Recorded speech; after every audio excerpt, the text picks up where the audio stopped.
Audra, do you want to call off? How do you want to do that? Because I can't see. Sure. Yep, I can do that. Nikki? Here. Okay. Craig? Here. Terry? Here. Dorothy? Here. Karen? Here. And Kimmy is absent, and Councilmember Bill Knutson is here with us tonight as well, and Neil Brenneman, the Parks and Recreation Supervisor. Okay. I need approval of the agenda. Can I have a motion, please?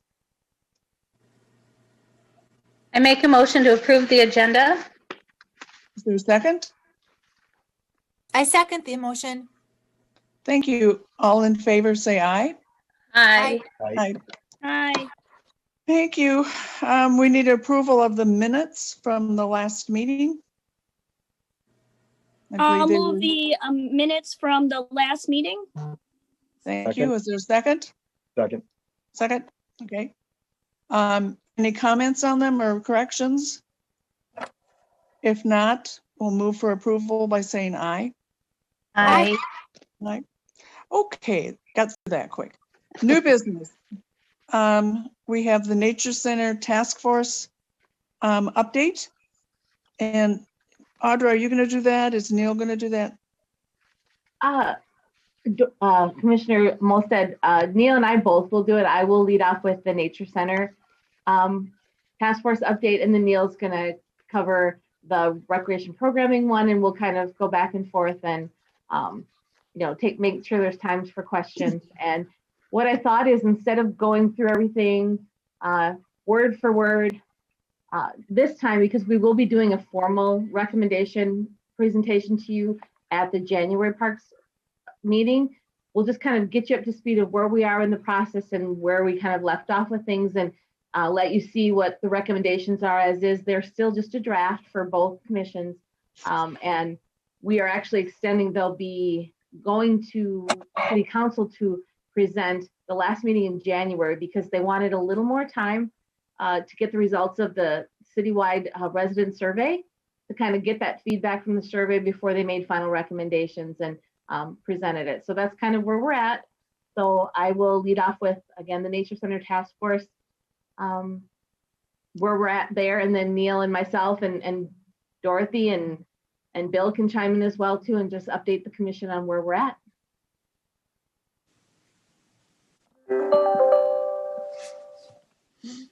I'm going to, so with that, I'm going to share my screen here. Oh, let's see. There you go. Can everyone see? Well, sort of. Okay. Kind of small. You can just expand your screen. Take your fingers and there you go. There you go. Yeah, this is a fluid document. This isn't by any means, like I said, finished, but this was a document. It's kind of compiled all the recommendations that the task force has put together over these weeks we've been meeting. And I'm just going to say, I so appreciate the work that both task force members have done, our council liaison and our commission liaison as well, because it has been so much work put into this and so much thoughtful discussion, and no one was going through the motions. And Councilmember Knutson and Commissioner Molstead, if you wanted to chime in as well, that would be great, and just your experience with the commission or these task forces to this point. But it's just been a great process, and so I'm really appreciative of that. With that, I'll start with, we kind of broke it down into different categories of physical assets, partnerships. I'll just kind of scroll down to these: service levels, financial investments and capital and operations, environmental education, and volunteer coordination and support. And with those categories, so I will, sorry for all the scrolling here, I'll go back to the beginning. And if it is hard to see, I'll see if I can make this a little bigger for people. If you just, is everyone else able to see it okay? Yeah, it's okay. Okay, perfect. All right. We kind of broke it down into segment of what can be done in the short term, the first 6 months versus what could be done in 18 months in the medium term, and then long term would be 36 months and longer, or in the future of how we could do each one of these areas and what kind of recommendations would be made. So it seemed to be a really good way to break things down into something that was understandable and doable. And so I'll start with the first one being best use of the site in the building. As most of you or all of you know, the Nature Center closed in June of this past year. And we're just trying to figure out what to do with the physical building as well as programming and on the site. And in the short term, it was very important to this task force that we opened the building for some number of hours by January 1st. Now, I will tell you, at the last meeting, there were updates due to COVID and other factors. The task force knew it wouldn't be January 1st, and it could be February before it opens, or March. But knowing that it's really important to have some kind of presence in that building, whether it's open to the public or staffing there, was really important to the group.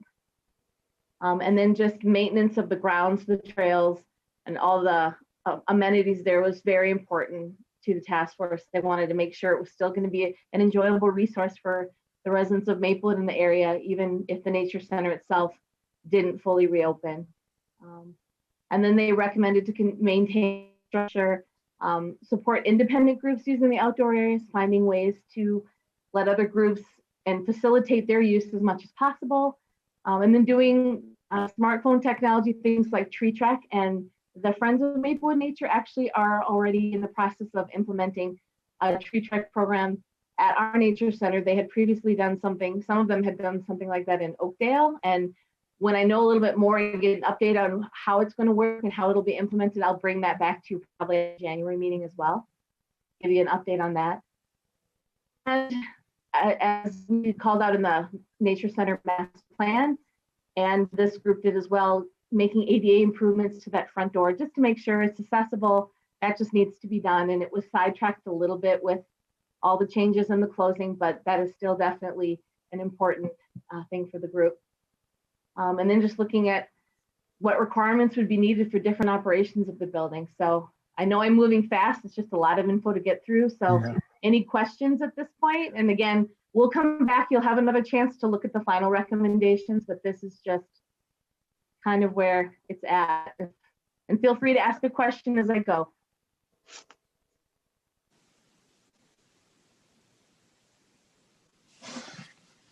Okay. And then in the long term for the building was just trying to find long-term programming for the building so that it can be used to its fullest ability, whether it's with city staff or other entities, other Nature Center staff, volunteers, in some form. That was the recommendation that the group was going with. All right, and I will move on. Again, if I go too fast or you have a question, please ask. Moving on to partnerships and prioritization. Again, in the short term, looking at who we could partner with, like the watershed or community education, the county, someone to partner with for on-site programming just to have things taking place there.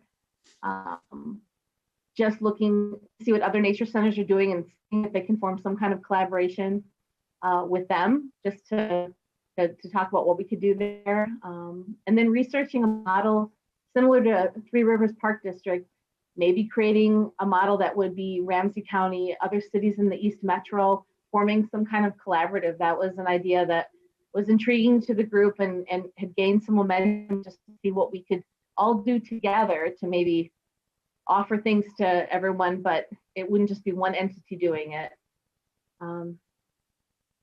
So that was in the short term. Let's see, otherwise there was looking for a city-sponsored committee, and that was clarified at the last meeting. That wouldn't be another commission, but it would be a committee that would be guided by the Environmental Natural Resources Commission and the Parks and Recreation Commission, and they could be made up of volunteers and dedicated stakeholders to kind of pursue some of these things, and they would be guided by our current commissions.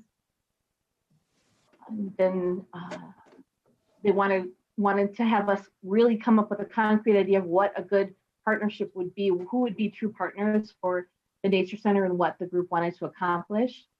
And then dealing with curriculum that they already have in place. You know, there's lots of created programs and a lot of environmental education the Nature Center was already doing in staff, and maybe pulling something together, offering virtual field trips, and that kind of thing. Reaching out to Century College and other places for programming, and then, you know, connecting more with the Ramsey County Master Gardeners and things like that. So I guess I am kind of reading them word for word. It's just so much good information. It's hard to see what to leave out. So I'll try to just touch on these. Medium term, just partnerships. And they talked about collaborating with the Maplewood Historical Society, hosting joint events or sharing officing, programming, that kind of thing. So that was Mike Erickson, who was a part of the Maplewood Historic Society. He's the president, said they hadn't really ever talked about how they could truly partner with the Nature Center in that capacity before. And so they're excited about that possibility. And we have worked with ECFE, the Early Child and Family Education programs, and the school district, but looking for new ways to partner with them. And with the school district at all ages and grades, and then just talking to community ed about how they could possibly partner for the adult education piece with the school district and community ed. And there wasn't one in this past the 36 months, but I think some of the work that would be done in the first 6 to 18 months would dictate some of the longer term goals. So that's where they've left it at this point. And as far as service levels and the business model, asking the tough questions of who is our target audience going forward?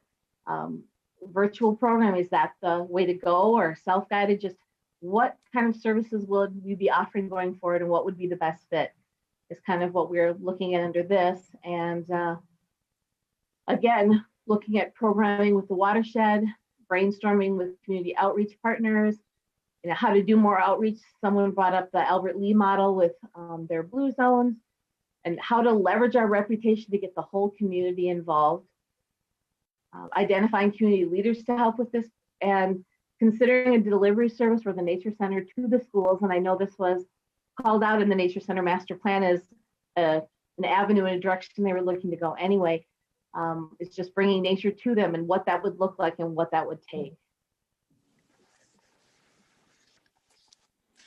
And for the long-term goal for this, they recommend a yearly event. Someone mentioned that they like the idea of a gala or some kind of annual fundraising event that would, you know, just be an annual thing that would help sustain the Nature Center. So any questions in this section? And I'll email this to you too. I'm hoping that once I get some more updates and on these sheets, I can send them to you ahead of the January meeting as well. So you'll get these documents. And they are on the website for the task force. And I can send you that web address. I think I've done it before, but if you don't have it, I'll make sure you get it so you can go check out the web page with all this information as it gets updated. Okay.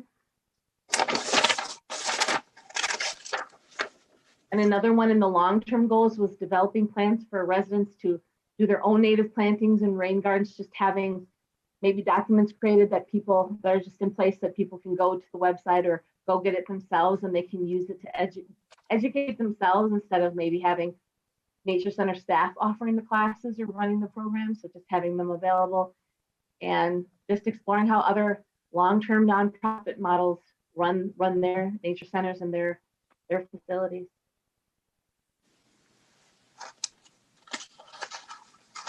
And then when we move into financial investments, capital and operations, this is where, you know, just how do you fund something like this? How do you keep it going?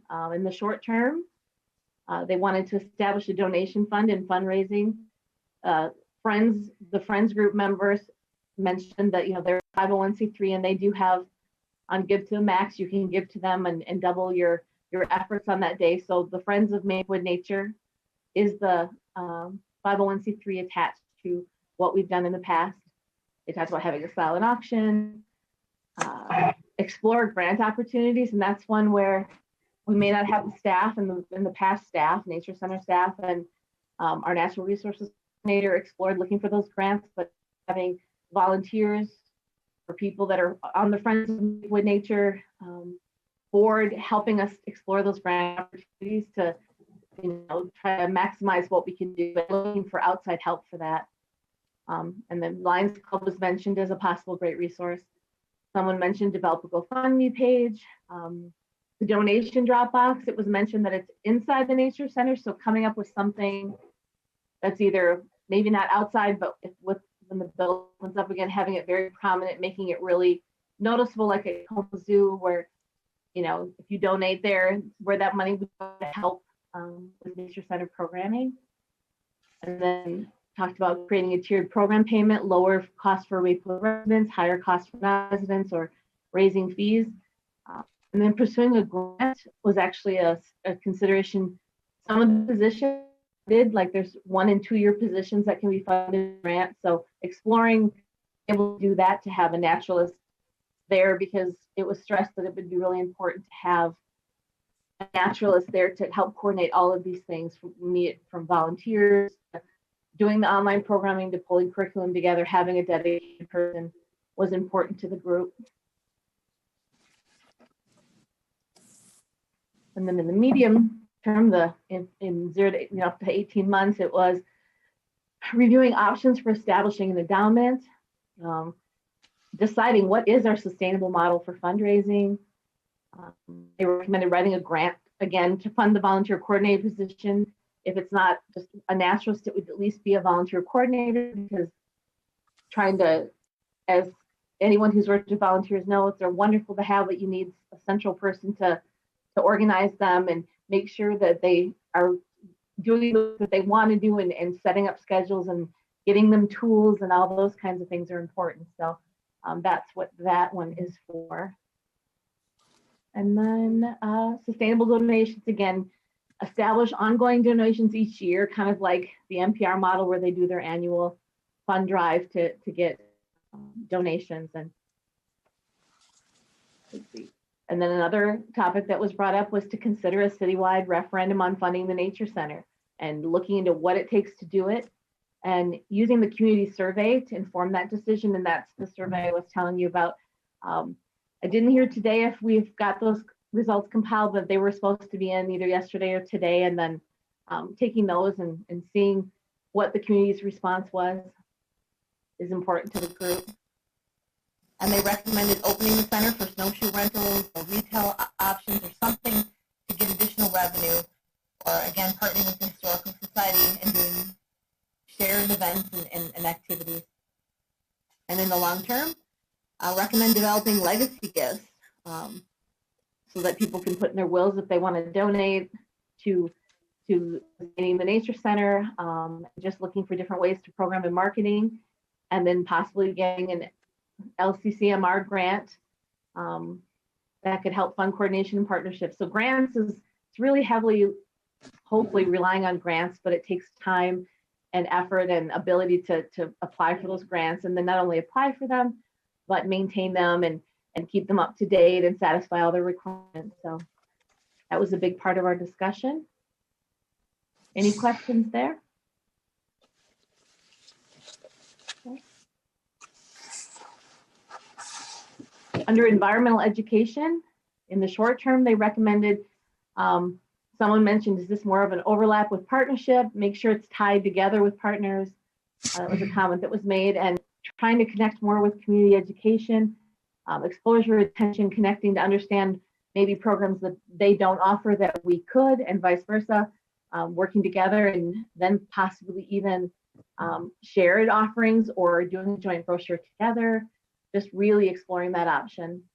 And then it was brought up that we should narrow our audience and target and do what we're really known for and what we do the best. Figure out what it is that the need we fill in the community and what we're best at, and focus on that. And then reevaluate all our past programs to really look at what was successful, what really engaged the community, and focus on doing those things. And being more specific with age ranges, cutoffs, and dates, and be expansive to include whole family, more holistic all ages programming was mentioned as well. And then there are some notes here too, but in the long term, it was just really volunteers and coordination and just getting that volunteer base, hopefully not losing the volunteer base that we've had before, engaging them again and really organizing so that we can get some of the work done in the community that they did before, because it was really valuable. Any questions there? Audra, excuse me. I like what I'm seeing. I like the raising the money. I'm not seeing a clear outline of we need to raise money to do A, B, or C. Sure. And I think if you're going to go out and try and raise money, you need to say, we want it to keep the doors open, to cut the grass, to hire somebody, whatever it is. And I think that it's a little muddy in there, and it's not really clear to me what all that fundraising activity is going to be used for, especially in the short term. Yeah. Those are good comments I can pass on. Again, we'll be having another meeting to talk with folks. That would be some good comments to pass on. Thank you. I agree with your point, dear Dorothy, but I think some of that probably is due to the fact that like grant writing sometimes depends on the specifics of the grants. And so I think those details will pan out as we have a better idea of like which grants we would be going after too.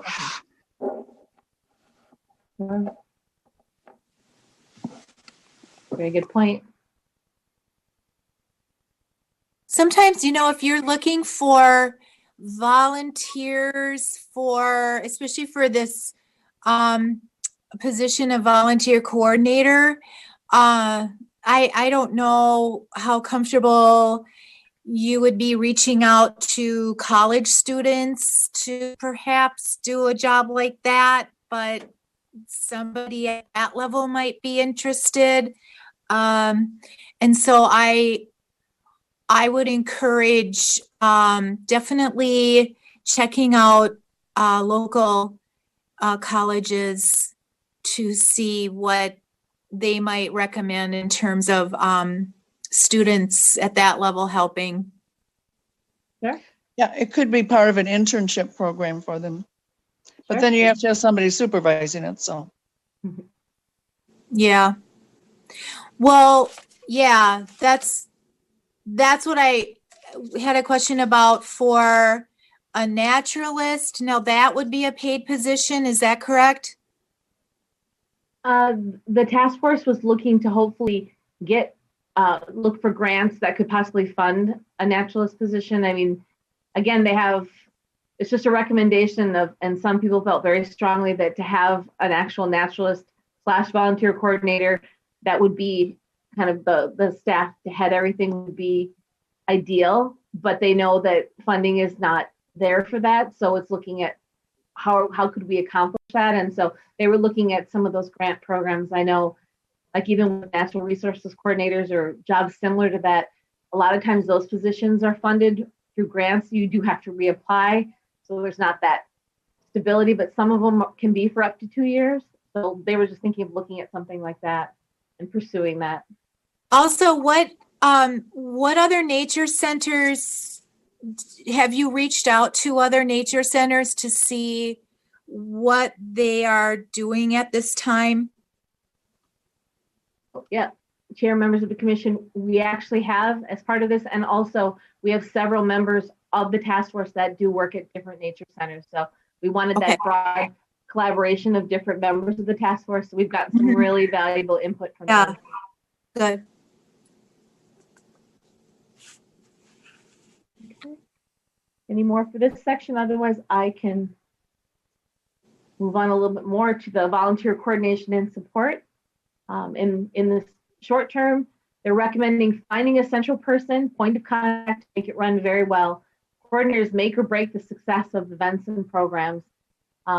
They want to be sure that we have the right technology and tools to track, and align our volunteer coordinator with peer cities and partners. There was a the option of looking for a volunteer coordinator that maybe if we didn't have our own, that collaboration with other cities, maybe coordinate having one central of everyone pooled together, maybe getting a volunteer coordinator that could coordinate the volunteers at different areas. And they said the benefit of that would be a larger volunteer pool, but they could also, we could get more volunteers that we didn't normally have. And maybe we'd have volunteers that had a specific skill set and another city didn't. So that was a really big picture idea they were looking at. So maybe someone who is still open and has software and has someone more dedicated could help be the volunteer coordinator in return. Maybe if we don't have that, but we have the volunteers, we could have people that could help out with some of their projects. That was kind of a big picture idea.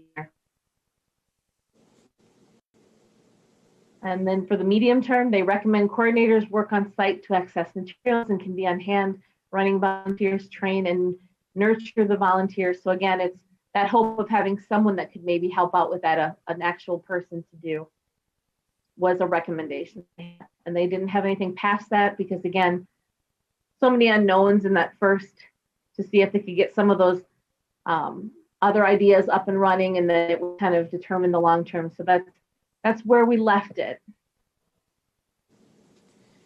So as you can see, the group put a lot of thoughtful work and time and ideas into this. And again, they're still waiting for the survey results, and then they'll be pulling together final recommendations, and you will get to see them the week before they go in front of the city council, that in the end of January.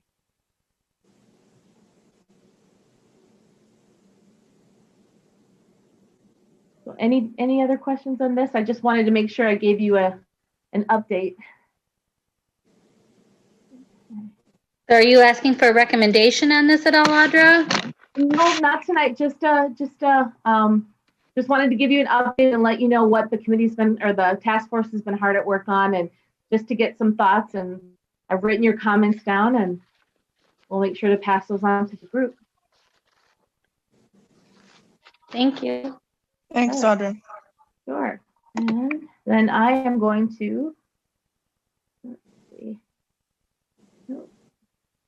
I'm going to share my hosting abilities with Neil Brennan, our Parks and Recreation Supervisor, and he has been also a part of the Parks and Recreation Task Force on programming. And so I'm going to let him kind of walk you through what we've done with that task force. And again, Commissioner Molstad and Councilmember Knudsen, feel free to chime in if you have any thoughts as well as we go along. And if you have any questions for Neil as we go through, it's a similar document to this, similar format, by all means. And if you think of something after tonight, feel free, you can always send it. Don't do a group email, but you can send an email with your thoughts too, because we're always open to any kinds of ideas and thoughts that you have. So with that, I will turn it over to Neil. All right, let's see if I can make this happen here. Give me 1 second.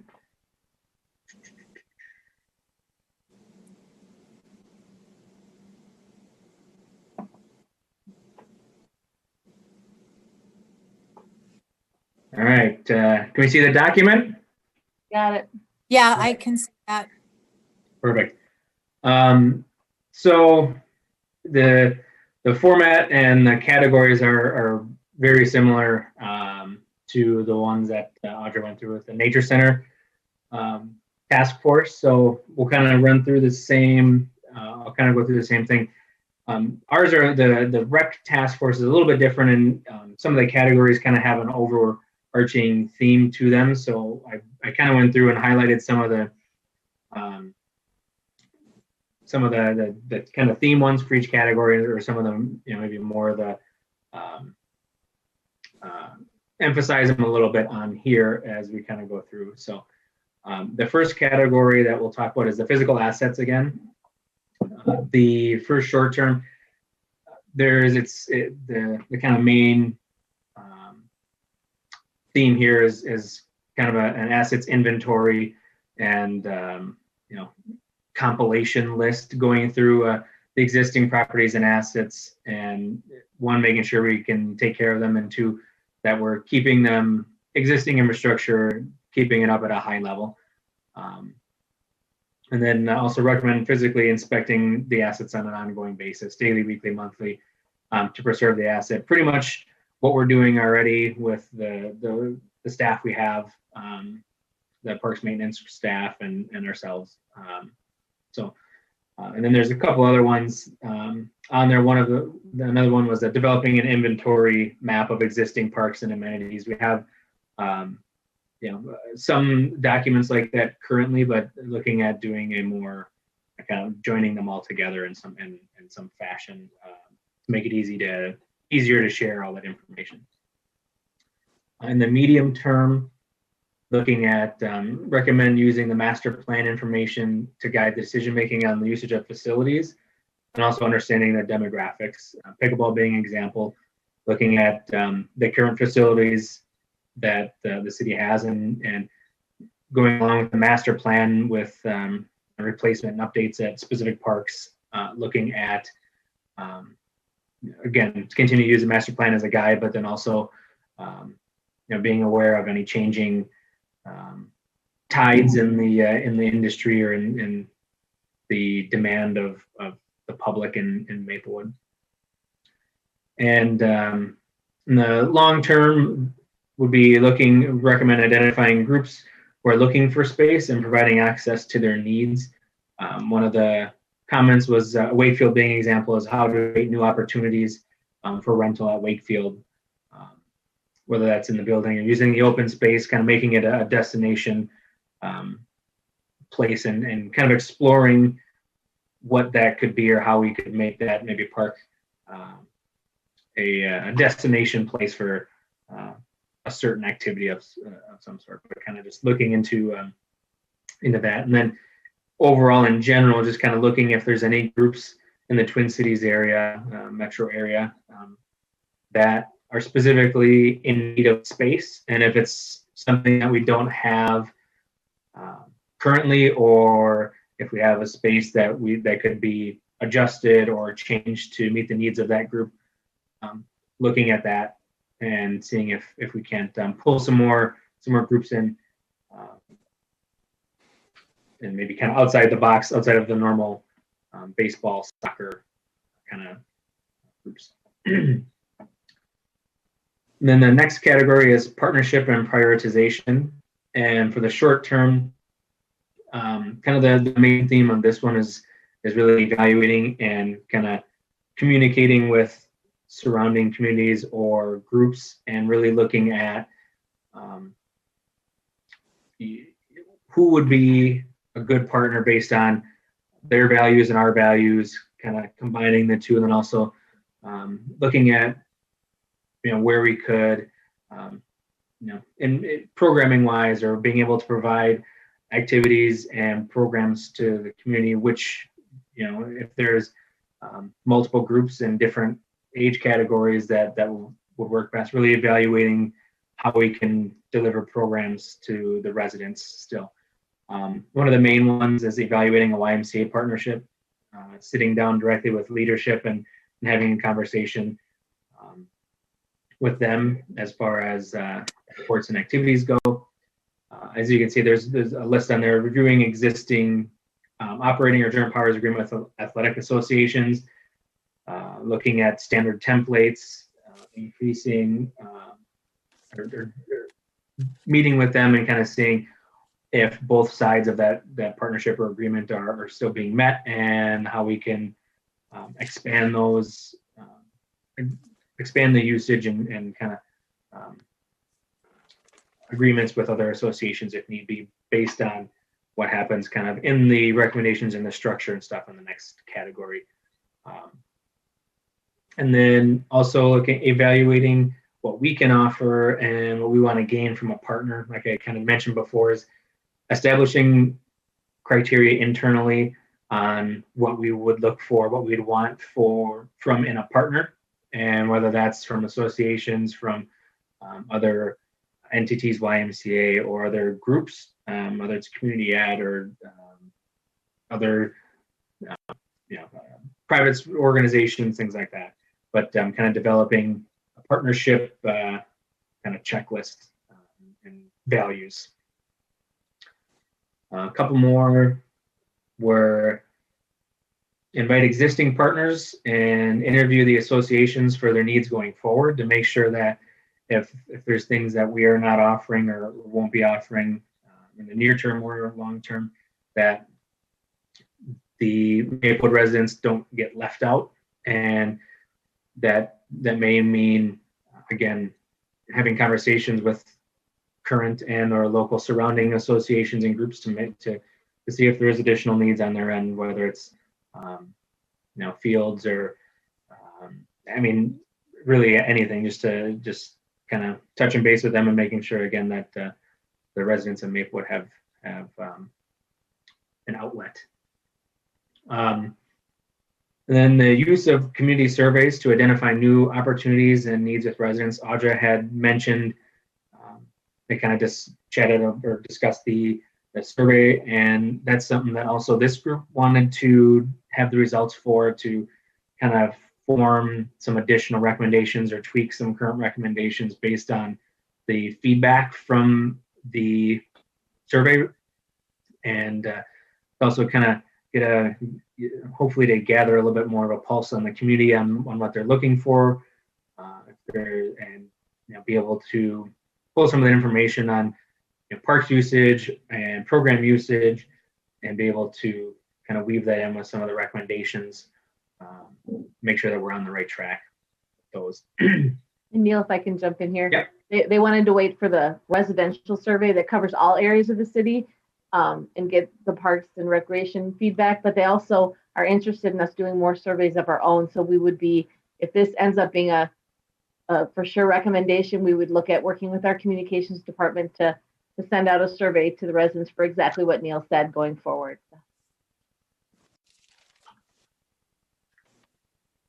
And then medium term is recommend maintaining the existing relationship with the school districts.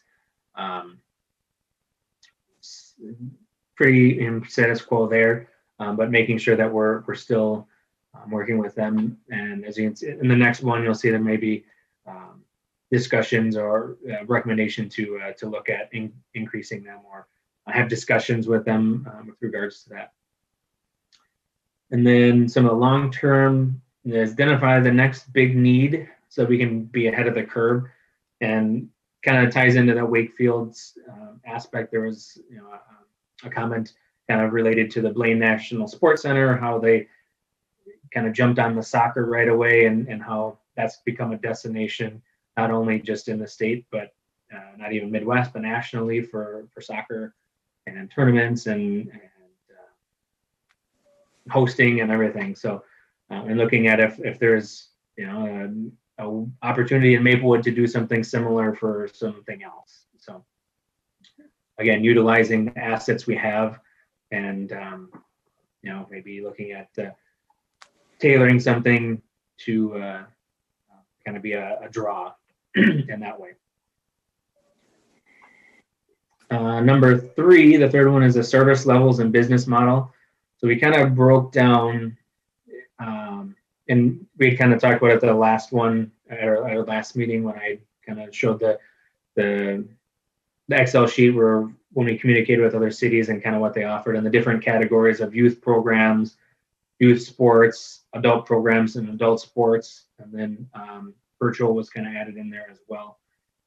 Looking at kind of, so the service level and business model is looking at kind of all of those aspects, but not as one group together. So as we go through some of these, it can be, dependent on, one recommendation maybe for youth programs, one recommendation maybe for adult sports, and they don't all have to be kind of tied together, and one recommendation as far as service delivery model. One of the comments was making advocacy a higher priority for the message, is it's not just a park, it's a community, and we are making our community thrive through effort. So some of the theme of the next couple is kind of a tell your story type of theme, is looking at parks and recreation, and not just the sports or activities, but kind of in a holistic way of what that does for the community and for the individual. And then the next, and a couple in there you'll see is looking, keep up with the COVID guidelines, adjusting to them as they change, contingency plans as the pandemic changes. And then so a couple of the other highlighted ones were we recommend identifying who is best able to deliver in each area, each area of the groups that were up above the different categories. And whether it's the city, the school district, community ed, athletic associations, YMCA. So in looking at service delivery to the residents is which, taking a look at an inventory of all of them, looking at all the different options and what areas or what groups are best at delivering in specific areas. And then kind of looking at moving down the road with partnerships or delivering those programs in that fashion. And then staying in contact with the existing pool of employees that, referees, umpires, scorekeepers, making sure that we don't lose our contacts that we have and that we don't lose our staff that we have, or at least keeping them in the loop if we need them for, again, what happens to kind of come out of it during these goals, and if the city is going to be delivering certain programs but just keeping that communication open with the current contacts of employees. And another one is kind of looking at what peer cities are offering and see what they're choosing to focus on, and being able to look at whether it's filling in that gap or using strengths, using other strengths in promotion or with promotion. So let's see. So then the medium term, again, some of this is kind of, it's difficult to tackle some of these without kind of really getting the service delivery model kind of first and foremost. So it's, but one of them would be capturing the demand surge after we kind of come out of the pandemic and people are, ready to get out, and I mean, they already are now, right? But when they're ready to get kids going and back into activities and sports and adults and activities and sports, is how do we sustain the momentum of the higher demand surge when that comes out? And that was just kind of a, how do we capture that and then, keep the momentum going with that group? And then continue to modify COVID plans as we had kind of mentioned earlier as well. The fourth one is regional cooperatives, and a couple of short-term goals. Again, this is kind of the main theme is, again, kind of evaluating and identifying opportunities with cities around us and partnership opportunities. So one of the recommendations, we recommend exploring creating a regional information sharing system across city boundaries, is whether and kind of how that's, would manifest itself. It would be part of the process, but looking at a way to really have an open sharing system and a communication system with surrounding cities, and whether that's sharing offerings or information on offerings, and making sure that if we're not competing with each other, and is that going to drive better attendance and registration, things like that. Another one is identifying the affinity group partners and reaching out to find out who's interested. Evaluate information sharing platforms, kind of ties into the first one we talked about, and for how cities can share easily. There was a couple of suggestions. One of them was Basecamp, the MRPA, the Minnesota Recreation and Park Association, Listserv is a model, and also some of the other identifying Athletic Management Association information. That's one of the groups that we're part of that's involved in MRPA as well, or from MRPA, and a great information sharing system there, and just again figuring out the centralized where it's going to be, how it would be. mainly just to kind of, again, with surrounding partners in the community is trying to figure out the most efficient way to offer programs and services. And then one of the big ones, if it would be identifying which communities would want to be a regional partner and create a database to begin with, because there may be some that may not want to, that are already have already partnered up with others in the region, in their area. But looking at whether it be Little Canada, North St. Paul's, other cities kind of around Maplewood that may be interested in doing like a regional partnership for offerings.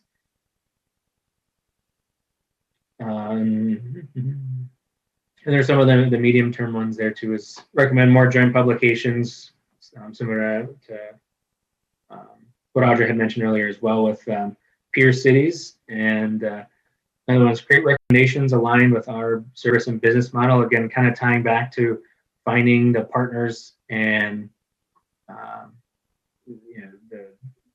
partners in delivery and service model that kind of marry with our values and ideals as a city. And working through to the financial investments, and the main kind of ideas here is funding and sponsorships.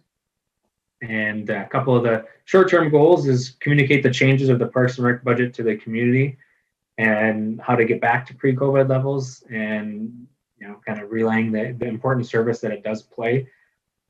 Again, that's kind of telling the story, and then getting the feedback from the community and the members and some of that survey information. Understand the voice of the public via the survey of the value of parks and programming as well. Kind of ties into that one. Inventory of sponsorship opportunities and grants that might be available. Again, kind of can just digging for more opportunities to share that cost of operating programs and activities. Some of the medium-term goals we have that were discussed is I recommend identifying sources of money, whether that's an example as the healthcare donations from like Alina as an example, tying into the sponsorship opportunities and grants for funding sources. And then joint marketing efforts for special events and sponsorships differing from donations, and working with the communications department and getting that information out, and how we can again offset some of the cost or more of the cost of some of the programs that we do offer or events. And then some long-term goals is recommend considering a public referendum on parks and open spaces. Audrey had mentioned that as well. And then consideration for restoring the existing funding for programming was one of the long-term goals as well. And then 6 is values and philosophy. And some of their short-term goals, again, like I kind of mentioned before, is communication with the community, and I recommend identifying and aligning our values with potential partners, what we do well and what do we want, and what do they do well and what do they need. So again, if looking at partners and partnerships or cooperatives, is making sure that it's the right fit. Their values, the city's values, everything works together, and we're able to provide a service, but also have both sides be comfortable with what's being offered as a whole. And Neil, if I can jump in here, that you don't have it highlighted, but the next bullet, just to remind people, this is the task force, and these sheets were essentially brainstorming lists to get a draft of how to pull this all together. And again, they're on the website, so we thought it would be great to share them with you to give you a feel for what the work that's been done. But that one was definitely a comment from one of the task force members, or actually maybe two of them put together in a statement. But I think it's worth noting. Neil, if you want to go ahead just to maybe highlight that one, because that was actual comments that came from some of the task force members that live and program in Maplewood. So Oh, this one down here, the, Yeah, we definitely live where we live. Yeah, Yep. but it was, gotcha.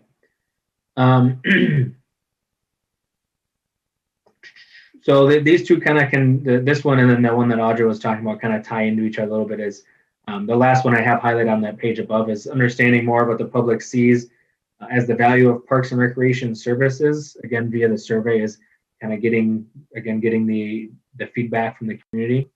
And one of the comments, and then again, like Audrey had said, it was seconded and kind of explored a little further was this was pretty much what she had said, so I'll just read it as it is. But we definitely live where we live because of parks and the closeness to cities. But I think schools, awesome parks, programs will draw awesome people and groups to the city and the area. When people are healthy and active, getting outside, enjoying a program, they thrive. Schools will thrive, and people can respect part of their taxes go towards parks and recreation, which showers down on the whole city and area. So quality of life issues and promoting that more, again, part of the telling the story and communicating the benefits, not just a sport offering, but what does it do as a whole for the person, for the groups, for the city. And that was important that multiple group members made, that they made the decision to live where they live because of parks and open spaces and program offerings, and that it was important to them and a deciding factor, and wanting to make sure that that information does get relayed out more and gets played out a little bit more than so that everybody can kind of think of it that way. Another recommendation was to include the Parks and Recreation Commission to share their work over the past few years. Again, kind of just relaying information and the importance of the Parks Commission and what you guys have been doing and what the benefits are. And another recommendation was to get input of the diverse populations and residents in Maplewood. Again, from cities, from surveys and community outreach and events. And then another one was to align public safety to our work, and they're out in the community already, is working with continuing to work with public safety and working together and to just kind of get out and more in areas and really look at if there's ways that we can work together and bring more more community and more participation into events and registration, just kind of reaching out to some of the areas that may not readily be able to participate in programs and stuff too.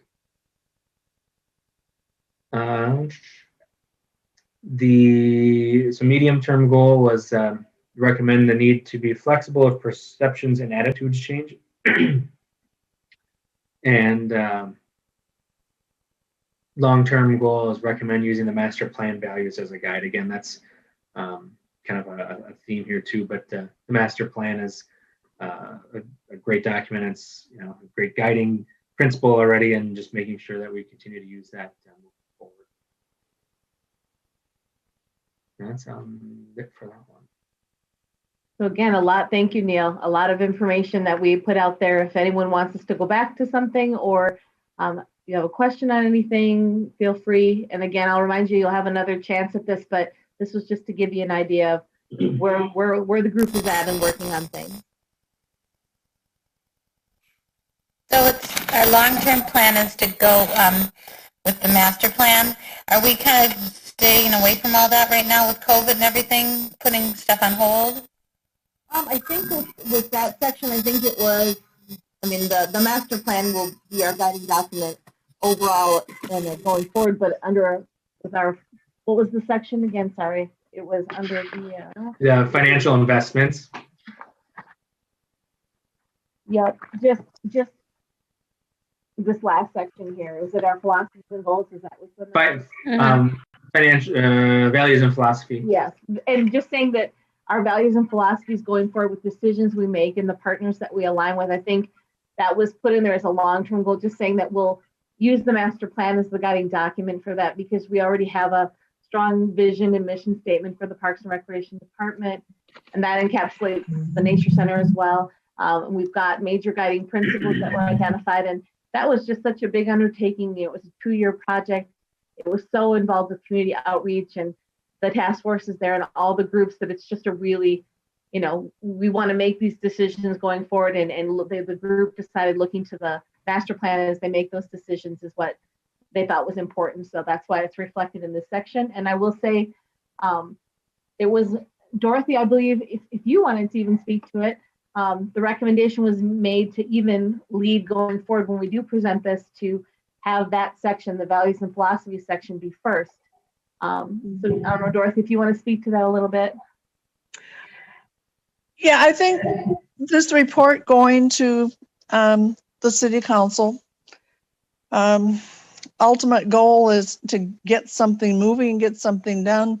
And I think if we start out with who we are, why we are important to the city, what kind of values we offer, and then we build on how we want to come back around to fulfill those values, that to me, that makes some sense.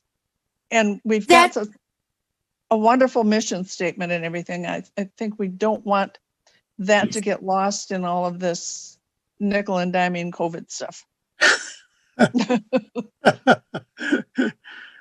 Dorothy. I love it. That's right, Dorothy. Dorothy's going to lead off the presentation. We want you to know that. You're going to lead off the presentation, as I recall. That's right. That's right. Right? We'll see. Yeah, we'll see. Great coaches here. Any other? Well, Audrey, I was just going to say, this is Bill Knutson from City Council. I've been involved in this process. Absolutely incredible community involvement and expertise and cooperation and camaraderie, and really, in Maplewood, of course, is the locus of all this because we called the meeting. But what's interesting is in our council packet last week, the area, some realtors group, I can't remember even the name of the document. Oh, here it is. It's called On Common Ground, Realtors, National Realtors, Association of Realtors. Anyhow, one of the articles is because of COVID and the rethinking of office space downtown and all that. So first ring suburbs are going to be a very attractive place. So they looked at every interested party. In other words, people that want big yards, people that want small yards, everything. But the trend was to look at suburbs that have places to walk and places to get into nature. It's a fascinating article. So I was thinking about that relative to how critical this is to Maplewood as a vibrant community and how many parks and lands we have as an asset. So there's a lot of stuff on these pages from both task force that really recognize this locus of Maplewood and this natural environments. And, as Nikki joins our council here in a few weeks, we're going to have some real interesting advocacy for this, for the parks and so forth. So I just want to say what a great job everybody did. And it's impacted me a lot about how valuable this is to our community. And, and if someone says, well, what's the return on investment? There it is in this article. It's a great place to live and people want to live here. So anyhow. Thanks, Bill. Well said. With that, anyone else have any questions or comments? Otherwise, I will turn it back to you, Chair. Well, this is Nikki real quick. I was just going to say I really appreciate all the recommendations. The big thing that I was hoping to see was the, programming coming back when all this is over with. So thank you guys for all the work that was put into this because it's really important. Thanks, Nikki. Hi, Allie. Okay, well, this will also be a good transition, Nikki, because you're the next item on the agenda, but I will turn it over to Dorothy. Okay, we have no unfinished business, no visitor presentations, commission presentations. we need to say farewell to Nikki, but she's not going too far away. We'll know where she's at. No, We'll get her. exactly. I don't know. Audra, did you have something planned? Well, Nikki had, and I spoke before the meeting, and she wanted to be able to say a farewell to the commission, but I wanted to add that for those of you who don't know, Nikki has been a Parks and Recreation Commissioner since 2013 and has just been such an integral part of the commission and advocate for the Parks and Recreation Department. So Nikki, I just want to say thank you for your service, and we will sorely miss you on this commission, but we're glad to see you going to City Council, and you'll be able to do great work with Bill and the rest of the council. So congratulations. And I'll turn that over to you so you can say what you would like. Well, thank you, Audra. And one of my first thanks is to you because you've been such a great person and I would say friend to work with on the Parks Commission. We couldn't have asked for a better, the whole commission couldn't have asked for a better staff person for the parks because you are such a dedicated worker. So I've really had a good time getting to know you, Audra. And I can't wait to keep advocating for the parks in Maplewood because it's such an important part of my personal life and so much more. But also I wanted to also thank the rest of the commission too, because, you know, I really grew to fall in love with Maplewood because of our parks and being on the Parks Commission and having the discussions with you. I've really enjoyed listening to all the commissioners. Dorothy, you're awesome. I love you to death. You know that. Yes. All the commissioners I love very much. One person I wanted to mention that isn't on the commission anymore, but I know sometimes he listens in on our meetings, but Ron Cockerell, he was the chair of the Parks Commission when I first was appointed. And I really just learned from him so much about, he is such a, if you know him, he is like got so much information about parks in general, and he's a big bicyclist, so that's his thing. Mm-hmm. And I know he bicycles everywhere, all over the state, still to this day. I see him on the city bus once in a while. But yeah, I wanted to thank him if he's listening. But and also too, I wanted to mention like what my favorite thing was that I ever did on the Maplewood Parks and Recs Commission, and it was my involvement in the Kid City program. That was such an amazing program and project that we worked on in partnership with so many other organizations. And I learned so much about community engagement from that experience. And I hope that in the future we can bring something back like that or similar to that to Maplewood, because I think, honestly, some of my fondest memories with my family too were at Kid City events. I mean, they were just such amazing events, and it really emboldened me to want to run for office because it was like, this is where it's at. This is where community engagement and activities are at, and I just loved it so much. So I won't talk too much because I could go on forever, but I really do appreciate everything that the staff, all the Parks and Recs Commission staff does, and they're always so friendly. And when I talk to other residents in Maplewood, they're always happy with the experience they have in Maplewood Parks. And that's really important, and I really appreciate that. And I really appreciate you all other commissioners too. And don't forget to call me and text me and email me and tell me what your thoughts are going further, because I want to keep in contact with you all. Oh. Thank you, Nikki.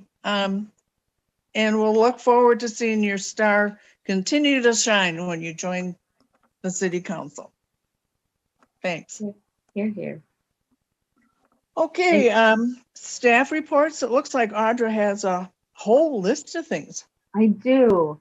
I'll get through them fairly quickly, but I have a lot of things have happened in just the month we haven't had a meeting. So the first is to let you know that we have a new natural resources coordinator, and it is she is a familiar face. It's Carol Gurnis, who used to be a part-time naturalist at the Nature Center, and she is now our new natural resources coordinator. So we are excited to have her on board, and she's already hitting the ground running, filling out the Tree City USA applications and getting us all set to go with our goals for 2021. So we're very happy to have her on board. And if not the January meeting, probably the February meeting, we'll have her come to the commission meeting just to talk to all of you and give you an update on what's coming up. So good news there. Nature Center trail improvements, just an update on that. I met with the contractor and our parks foreman 2 weeks ago out at the site, and we walked the site and had to figure out the best way for them to get in to do the work. For those of you who are familiar with the Nature Center, it's a beautiful place to walk, but it's a little tricky as far as access points to get equipment and things in to install new bridges and boardwalk and things. So we've got a good plan in place, but it looks like the stairs will for sure wait till the spring before we get those done. But we will be doing some boardwalk work. We may have to replace the floats come spring, but the bridges will be replaced and the new observation deck will be built, and look forward to some exciting improvements out there. And we'll coordinate with the public and the parks crew for when to close it down when they're doing the work, and we'll make sure we get the word out to all of you and on the website and on social media. And then tree planting, we, as part of that grant we received from the DNR, we were able to, that helped, that $30,000 2-year grant we received, helped us plant 38 trees to replace those on the boulevard for Maplewood residents that were cut down due to emerald ash borer. So this fall, Margolis Tree Service from Roseville came. They were the winning bid, and they planted 38 trees. And there is a little video I meant to share with you, and I forgot, but it is on our city YouTube channel, and it's out there on our Facebook as well. But it went perfectly, and people are very happy to have their new trees, and a lot of varieties. So there are no more of the same trees all planted on the same block together. It's a mix. So hopefully we won't run into a problem like this again in the future. So that was great to do. And then a surprise upgrade was a new roof on the Hazelwood building and shelter at Hazelwood Park.